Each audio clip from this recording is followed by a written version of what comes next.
ಇನ್ನು ಔಷಧಿಯನ್ನು ಸೀಸ್ ಮಾಡಿದ್ದಷ್ಟೇ ಅಲ್ಲ, ಈ ದಂಧೆಯಲ್ಲಿ ಈಗ ಪ್ರಭುದೇವ್ ಎನ್ನುವರನ್ನ ಅರೆಸ್ಟ್ ಮಾಡಲಾಗಿದೆ. ರಾಮನಗರದ ಫಾರ್ಮ್ ಹೌಸ್ನಲ್ಲಿ ಕೆಲಸ ಮಾಡ್ತಾ ಇದ್ದ, ದುಬೈನಲ್ಲಿ ತಲೆಮರೆಸಿಕೊಂಡಿರೋದು ಇದರ ಕಿಂಗ್ ಪಿನ್ ಪ್ರಶಾಂತ್. ಈಗ ಫಾರ್ಮ್ ಹೌಸ್ನಲ್ಲಿ ಕೆಲಸ ಮಾಡ್ತಾ ಇದ್ದಂತಹ ಪ್ರಭುದೇವ್ನನ್ನ ಅರೆಸ್ಟ್ ಮಾಡಿದ್ದಾರೆ. ಸದ್ಯ ಒಟ್ಟು 3 ಪೊಲೀಸರು ವಶಕ್ಕೆ ಪಡೆದಿದ್ದಾರೆ. ಈ ಕಿಂಗ್ ಪಿನ್ ಪ್ರಶಾಂತ್ ಏನಿದ್ದಾನೆ, ಆತನ ಬಾಮೈದ ತೇಜಸ್ ಜೊತೆಗೆ ವಿತರಕ ವೆಂಕಟೇಶ್, ಪ್ರಶಾಂತ್ ಸ್ನೇಹಿತ ನವೀನ್ ಎಂಬುವರನ್ನ ಕೂಡ ವಶಕ್ಕೆ ಪಡೆಯಲಾಗಿದೆ. ಗೊತ್ತಿದ್ರೂ ಮಾಹಿತಿ ಕೊಡಲಿಲ್ಲ ಅನ್ನೋ ಕಾರಣಕ್ಕಾಗಿ ಈಗ ನವೀನನ್ನ ವಶಕ್ಕೆ ಪಡೆಯಲಾಗಿರೋದು.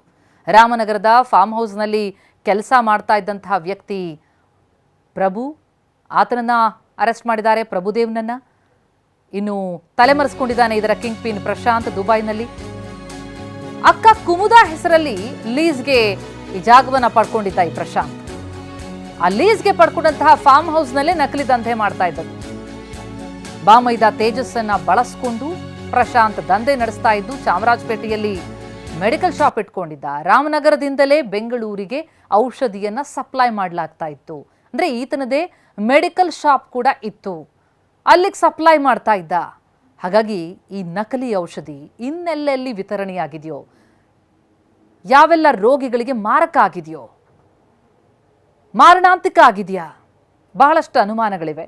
ಸದ್ಯಕ್ಕೆ ಜಾಲದಲ್ಲಿರುವಂಥವರನ್ನ ಎಲ್ಲರನ್ನ ಪತ್ತೆ ಹಚ್ಚೋದಕ್ಕೆ ತನಿಖೆ ಶುರುವಾಗಿದೆ. ಈವರೆಗೆ 3 ಅರೆಸ್ಟ್ ಮಾಡಿದ್ದಾರೆ.